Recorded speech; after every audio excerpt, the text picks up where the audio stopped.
बेबिया बेबिया हा अरे परत काय पकडलं सांगितलं तर काका पकडलं होतं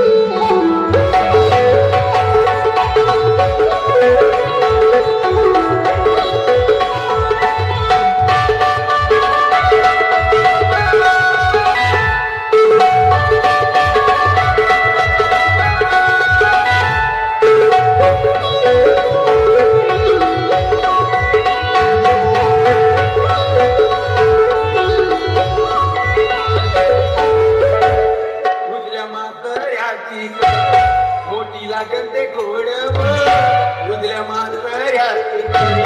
मोठी लागन ते घोड चल मी